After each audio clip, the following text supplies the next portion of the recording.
Hello guys, welcome to my YouTube channel let's join pharmacy.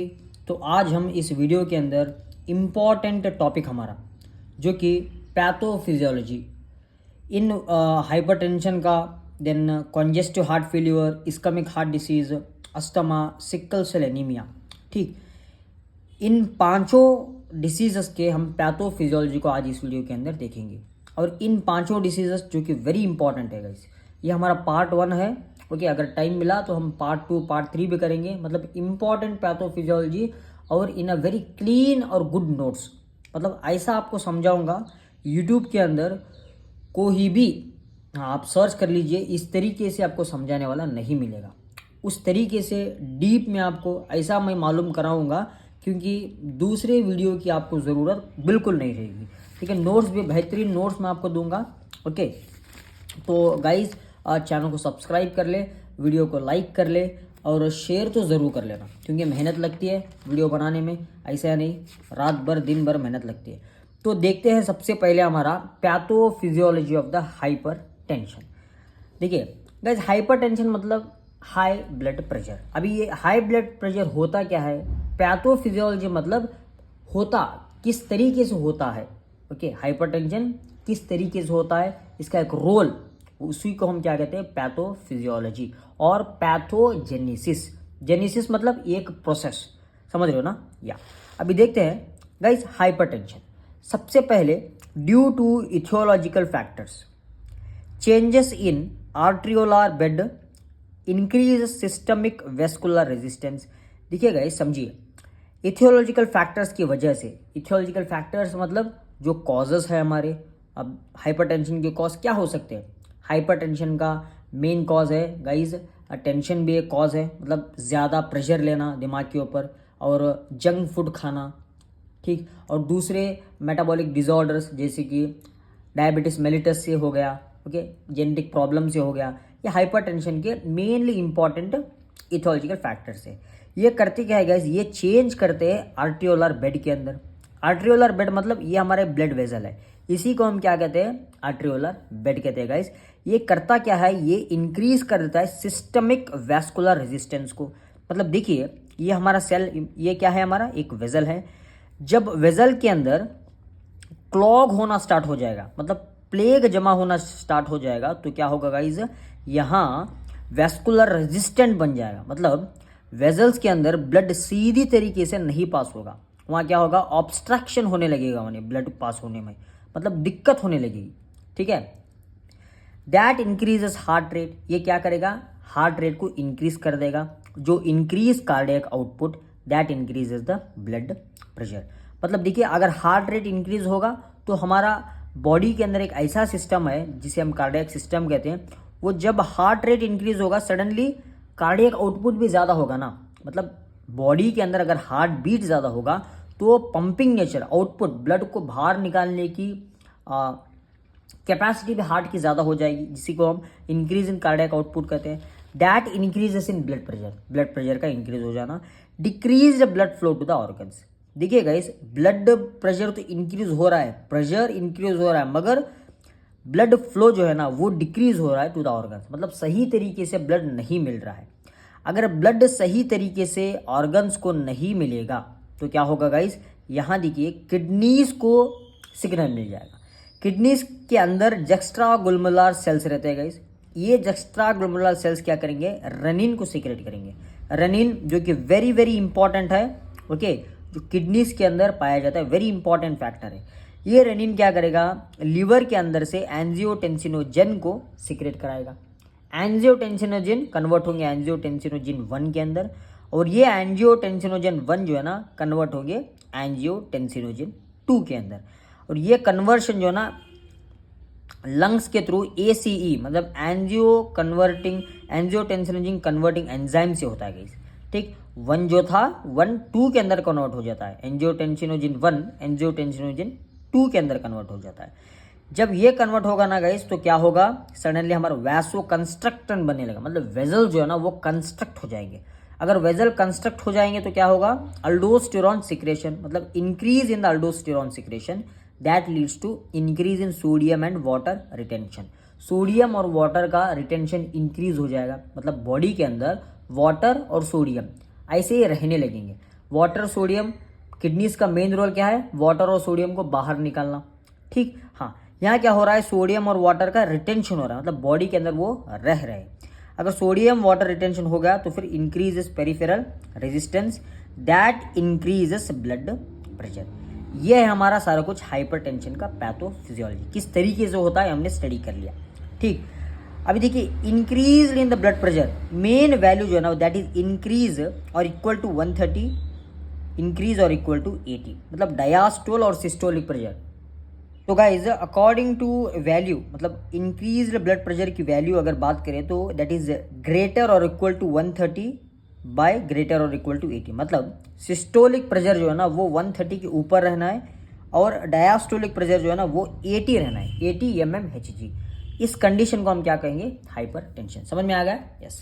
तो next देखते हैं congestive heart failure. Guys congestive heart failure मतलब congestion मतलब क्या, congestion मतलब एक तरीके से blockage. Coronary artery disease main जो है ना, अगर कहानी की शुरुआत देखेंगे तो कोरोनरी आर्टरी डिसीज से इस कहानी की शुरुआत होती है, मतलब दो तरीके से, एक है कोरोनरी आर्टरी डिसीज, एक है हमारा हाइपरटेंशन जो हमने देखा था। तो गाइज कोरोनरी आर्टरी डिसीज के अंदर होता क्या है, ये क्लॉग कर देते हैं आर्टरीज को। ये आपको दिख रहा है, ये हमारा एक आर्टरी है, आर्टरीज के अंदर ये जो है ना इसको प्लेग हम कहते हैं, इसको क्या कहते हैं, इसको हम क्या कहते हैं, प्लेग कहते हैं। जब ये प्लेग डिपॉजिट होना स्टार्ट हो जाएगा तो आरबीसी के फ्लो नेचर में कमी आ जाएगी, मतलब सीधे तरीके से रेड ब्लड सेल फ्लो नहीं होंगे ड्यू टू क्लॉगिंग। ठीक, क्लॉग्ड आर्टरीज का क्लॉग हो जाएगा। अब यहाँ देखिए हाइपरटेंशन के अंदर होता क्या है, ये नैरो कर देते हैं ब्लड वेजल्स को, नैरो ब्लड वेजल्स हो जाएंगे तभी भी जो है ना हमारा ब्लड सीधे तरीके से नहीं फ्लो होगा, that leads to overload, after load, increase in after load. वो क्या करेगा गाइस, स्ट्रोक वॉल्यूम को डिक्रीज करेगा। स्ट्रोक वॉल्यूम होता क्या है, ये ब्लड पंप्ड ईच बीट, मतलब जितना ब्लड पंप करता है के ईच बीट, एक बीट पर 72 बीट्स पर मिनट हमारा ये एक ब्लड हार्ट रेट है, 72 बीट्स पर मिनट। ठीक है, ये क्या होगा गाइज, स्ट्रोक वॉल्यूम डिक्रीज हो जाएगा। जब स्ट्रोक वॉल्यूम ही डिक्रीज हो जाएगा कार्डियक आउटपुट भी कम हो जाएगा, मतलब ब्लड पंप्ड ईच मिनट पर ब्लड पंपिंग का नेचर कम हो जाएगा। जब ब्लड पंप कम हो जाएगा तो क्या होगा, बॉडीज को जो है ना गाइज, मतलब बॉडी के पार्ट्स को ब्लड की सप्लाई कम हो जाएगी। ठीक है ना, हाँ, that leads to increase in the heart rate. ये मैकेनिज्म क्या करेगा, बॉडी के अंदर हार्ट रेट को इंक्रीज कर देगा। अभी हार्ट रेट इंक्रीज हो जाए, मैंने आपको कहा था बॉडी के अंदर हमारे मायोकार्डियम के अंदर एक ऐसा सिस्टम है कि अपने आप एडजस्टमेंट करने की वो कोशिश करता है। जब कार्डियक आउटपुट डिक्रीज हो जाएगा ऑटोमेटिक बॉडी के अंदर सिग्नल्स आ जाएंगे, हार्ट रेट को इंक्रीज कर लो। जब हमारा हार्ट रेट इंक्रीज हो जाएगा guys, now less filling time. अभी इसका मतलब क्या है लेस फिलिंग टाइम, देखिए गाइस ये हमारा हार्ट है, ठीक, ये एग्जाम्पल, ये हमारा हार्ट है, ये 4 चेम्बर्स ऑफ द हार्ट है। ठीक, अब मेन देखिए वेंट्रिकल्स का ही काम है। वेंट्रिकल्स के अंदर क्या होता है गाइस, ब्लड फिलिंग स्टार्ट हो जाता है, ब्लड का फिलिंग। जब हार्ट रेट ज़्यादा हो जाएगा ब्लड फिलिंग इन वेंट्रिकल्स के अंदर कम हो जाएगा। कैसे गाइस, देखिए कॉन्ट्रैक्शन और रिलैक्सेशन आप समझिए। जब बॉडी हमारा हार्ट जो है ना वो कॉन्ट्रैक्ट हो जाएगा, मतलब ब्लड पंप हो जाएगा। जब रिलैक्स होगा ना तब क्या होगा, ब्लड जमा होगा, मतलब कलेक्ट हो जाएगा वेंट्रिकल्स के अंदर। अभी देखिए अगर इस तरीके से फास्ट होगा तो क्या होगा गाइस, ब्लड जो स्टोर होता है ना, मतलब जो कलेक्शन होता है, जो फिलिंग टाइम है ब्लड की वो कम हो जाती है। मतलब जैसे ही स्टोर होने लगता है एकदम कॉन्टैक्ट हो जाता है, एकदम रिलैक्स हो जाता है, मतलब उसे टाइम ही नहीं मिलता ब्लड को फिल करने के लिए। ओके, 50% ब्लड स्टोर हो जाता है, 50% ब्लड जो है ना वो बाहर निकलता है। इसी को हम क्या कहते हैं, नाउ लेस फिलिंग टाइम इसको कहा जाता है। ठीक, हाँ, अगर कार्डियक आउटपुट डिक्रीज हो जाएगा तो वही सारा कुछ आपको लिख लेना है। किडनीज एक्टिवेट हो जाएंगे, किडनीज जक्स्टाग्लोमेरुलर सेल्स को लिबरेट करेंगे, that releases renin, angiotensin 1 convert होगा एंजियोटेंसिन 2 को, दैट ऑन अल्डोस्टेरोन इंक्रीज होने के कारण से सोडियम और वाटर का क्या होगा गाइस, सोडियम और वाटर रिटेंशन हो जाएंगे, दैट लीड्स टू वॉल्यूम, ये हमारा ओवरलोड।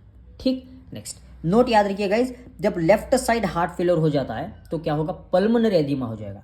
पल्मोनरी एडिमा मतलब लंग्स के अंदर जो है ना वो स्वेलिंग आ जाना, लंग्स के अंदर पानी जमा हो जाना, उसको हम एडिमा कहते हैं। ठीक है, अगर राइट साइड हार्ट फेलियर हो जाएगा उसको हम पेरिफेरल एडिमा कहते हैं। ठीक है, पेरिफेरल के अंदर जो है ना वो वहाँ एडिमा हो जाएंगे। आप बूढ़े इंसान देखे होंगे क्योंकि उनके पैर के अंदर जो है ना पानी घुस जाता है, मतलब वो यही कारण से, मतलब हार्ट फेल्यूर या हाई ब्लड प्रेशर, समझ रहे हो ना, मोटा मोटा आप समझ लीजिए। Next is ischaemic heart disease. Ischaemic heart disease इसको हम एंजाइना पेक्टोरिस भी कहते हैं, मायोकार्डियल इंफ्रैक्शन भी कहते हैं। मतलब इस्कमिक हार्ट डिसीज अगर पूछा जाए तो आपको यही लिखना है, अगर एंजाइना पेक्टोरिस पूछा जाए तो आपको यही पैटर्न लिखना है, मायोकार्डियल इंफ्रैक्शन पूछा जाए तो यही लिखना है। ठीक, तीनों को same.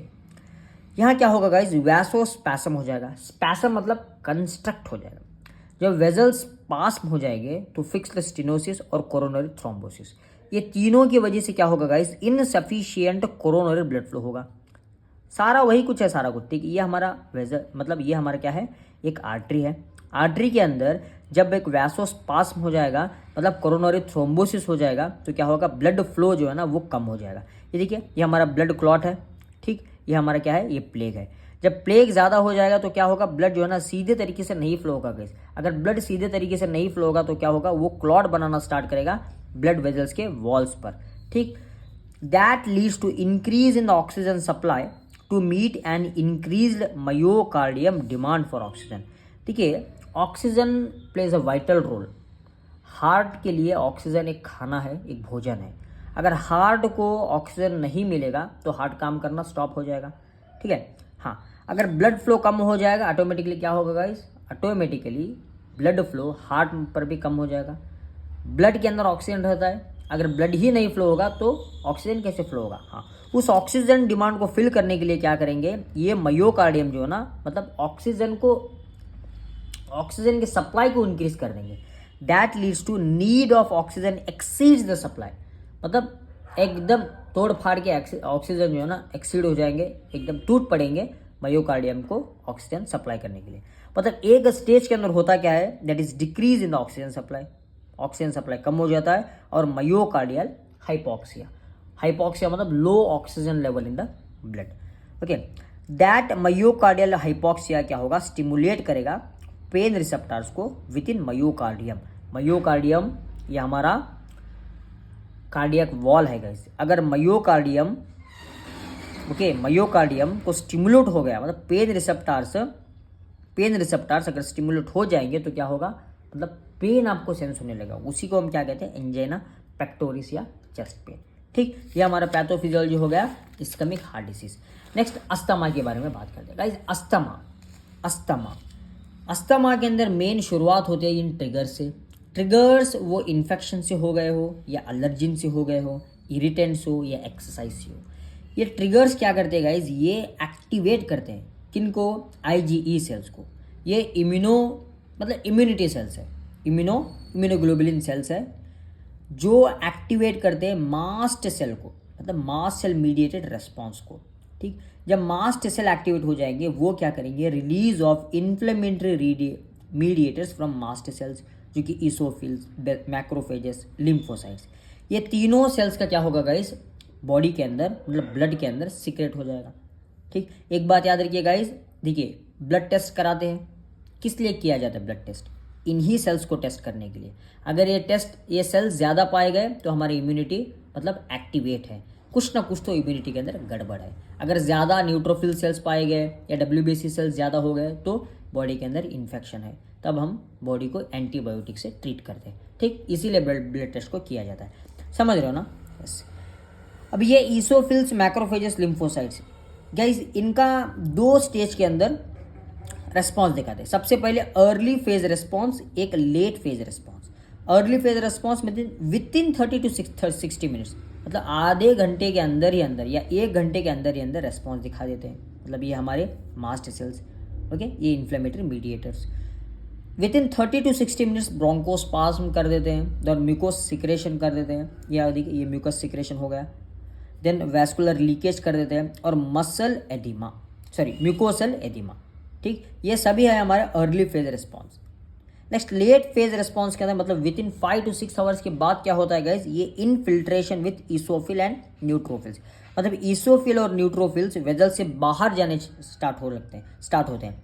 That leads to inflammation, bronchial hyperactivity. हमारे ब्रोंकस जो है ना वो हाइपर एक्टिव हो जाएंगे। ठीक, ब्रोंकस जो है ना गाइस वो हाइपर एक्टिव हो जाएंगे। इसलिए अगर ये सब हो गया तो क्या होगा, obstruction of the Airways. Airways का जो है ना ऑब्स्ट्रक्ट हो जाएगा, मतलब एयरवेज से सीधी तरीके से एयर पास नहीं होगा क्योंकि ऑब्स्ट्रक्शन हो रहा है बिकॉज ऑफ दिस म्यूकस। ठीक, देन एयर ट्रैप हो रहा है गाइस, वीजिंग, गुरु गुरु गुरु वीजिंग साउंड आने लगता है। देन डिस्पेनिया होता है, कफिंग होता है, चेस्ट टाइटेडनेस। ये सभी जो है ना कारण है guys, that is forwarded bye early phase response and let phase response. समझ रहे हो ना, बहुत बहुत सिंपल है गाइस, सब्सक्राइब कर लो, जरूर सब्सक्राइब कर लो। नेक्स्ट देखते हैं sickle cell anaemia. Sickle cell anaemia के अंदर होता क्या है गाइस, सिंपल है। यहाँ हीमोग्लोबिन के अंदर बीटा ग्लोबिन चेन रहता है। समझिए आप, सिकल सेल मतलब ये देखिए, इसको सिकल सेल कहते हैं। मतलब सेल का हमारा स्ट्रक्चर जो है ना मिस चेंज हो, मतलब मिस स्ट्रक्चर, मिस शेप जिसे हम कहते हैं, शेप एकदम चेंज हो जाना। ये नॉर्मल देखिए, नॉर्मल आरबीसी है। अगर सिकल सेल एनीमिया हो गया तो इस तरीके से सिकल सेल हो जाएगा। ठीक, समझिए। और ये हाँ, ये एक जेनेटिक डिसऑर्डर है। इस हीमोग्लोबिन के अंदर बीटा ग्लोबुलिन चेन मौजूद रहते हैं। हाँ, अभी सारा कुछ गड़बड़ कहाँ होता है, दैट इज क्रोमोजोम 11 के अंदर। क्रोमोजोम 11 साइड पर मैं आपको एक बॉक्स दिखा रहा हूँ, उस बॉक्स पर नजर रखिएगा आप। Amino acid substitution at position 6 on the beta globin chain. ठीक है, 6 पोजीशन पर क्या होगा, चेंज होगा। क्या चेंज होगा, 6 पोजीशन पर हमारा ग्लूटामिक एसिड रहता है गाइस। जब सिकल सेल एनीमिया हो जाता है तो वो ग्लूटामिक एसिड क्या करेगा, वैलिन को कन्वर्ट कर देगा। यहाँ पर गड़बड़, ग्लूटामिक एसिड जब वैलिन को कन्वर्ट हो जाएगा तो हमारे सेल के शेप को चेंज होना पड़ेगा, मतलब सिकल शेप बना लेगा वो। That leads to deoxygenated HGB, मतलब haemoglobin S less soluble than deoxygenated haemoglobin A. या हो क्या रहा है, जब ग्लूटामिक एसिड कन्वर्ट होगा वैलिन को, वो क्या करेगा, HGB हीमोग्लोबिन BS को लेस सॉल्युबल कर देगा देन HG हीमोग्लोबिन BA को। वो क्या होगा, इंक्रीज कर देगा पॉलीमराइजेशन को। मतलब पॉलीमराइजेशन मतलब क्या होगा गाइस, ये हमारे सेल जो है ना वो इन बाउंड्रीज को अटैच करने लगेंगे, मतलब एक नेटवर्क बनाने लगेंगे, एक चेन बनाने लगेंगे। क्या, ये हमारे cells. That leads to RBC sickling. RBC red blood cell sickling shape के हो जाएंगे। ओके, और हिमोलाइसिस हो जाएगा और वैस्कुलर ऑक्लूशन, वेजल्स के अंदर ऑक्लूशन पैदा होगा। मतलब एक तरीके से जो है ना वेजल्स हमारे कंस्ट्रक्ट होना स्टार्ट हो जाएंगे और ब्लॉकेज होने स्टार्ट हो जाएंगे। ठीक है, अब अगर इस तरीके के सेल होंगे तो ब्लॉकेज नहीं होगा क्योंकि ये बाय ऑक्यूलर सेल है, इनका सब बाय कनकेव सेल्स है। ओके, जो कि सीधे तरीके से फ्लो होंगे ओके ब्लड वेजल्स के अंदर विदाउट एनी ऑब्स्ट्रक्शन। अगर इस तरीके से सेल्स होंगे, मतलब सिकल सेल टाइप उनका स्ट्रक्चर होगा, तो ये जो कि ये नोकीले पदार्थ क्या करेंगे, ये सेल्स के वॉल्स पर मतलब पेनिट्रेट कर देंगे, उन्हें उनके अंदर चले जाएंगे, ठूस जाएंगे, मतलब ब्लड फ्लो को रोक देंगे। समझ रहे हो, उसी को हम वेस्कुलर ऑक्लूशन कहते हैं। That leads to myovascular trapping. ठीक है, वेजल्स के अंदर क्या होगा, ट्रैपिंग होना स्टार्ट हो जाएगा और हीमोफैगोसाइटोसिस, मतलब हीमोग्लोबिन का फैगोसाइटोसिस होना स्टार्ट हो जाएगा। आगे फाइगोसाइटोसिस क्या है गाइस, ये फैगोसाइटोसिस का ये जो है ना, ये है हमारा डिस्ट्रक्शन, मैक्रोफेज से डिस्ट्रक्शन होना। हीमोग्लोबिन क्या होगा, फैगोसाइटोसिस होने लगेगा, मतलब हीमोग्लोबिन डिस्ट्रक्ट होना स्टार्ट हो जाएगा। हीमोग्लोबिन ही नहीं रहा तो उधर काम क्या है आरबीसी सेल का। हीमोग्लोबिन इज वेरी इंपॉर्टेंट क्योंकि इसी को हम क्या कहते हैं, सिकल सेल एनीमिया। हीमो मतलब हीमो, ये क्या है हमारा, हीमोग्लोबिन दोनों मिल के बनता है ना। हीमोफैगोसाइटोसिस, हीमो जो पदार्थ है ना, आयरन पदार्थ, वो हमारा फैगोसाइट हो जाएगा, मतलब माइक्रोफेज के द्वारा वो डिस्ट्रक्ट हो जाएगा। हाँ, दैट यही है हमारा सिकल सेल एनीमिया। एक बात याद रखिए आप, life span of the sickle RBC जो है ना ओनली 17 डेज है। 17 डेज के बाद ये खत्म हो जाएंगे, मतलब मर जाएंगे। नॉर्मल रेड ब्लड सेल का लाइफ स्पैन आपको पता ही होगा 120 डेज। 17 डेज को कंपेयर कीजिए 120 डेज के अंदर, देखिए कितना सारा मतलब अंतर है, डिफरेंस है। तो ये है गाइज हमारे बॉडी का एकदम बेस्ट बेहतरीन मैकेनिज्म, बेहतरीन सिस्टम। ठीक, तो सिकल सेल एनीमिया हो गया, अस्थमा हमने डिस्कस कर लिया, ischaemic heart disease, congestive heart failure, then hypertension. Guys अगर वीडियो आपको समझ में आ गया, अच्छा लगा, तो चैनल को सब्सक्राइब कर ले, लाइक कर ले, शेयर कर ले और नोटिफिकेशन को ऑन ज़रूर कर लेना, ठीक है। और टेलीग्राम चैनल को भी ज्वाइन कर लीजिए आप, वो भी वेरी इंपॉर्टेंट है। Thank you.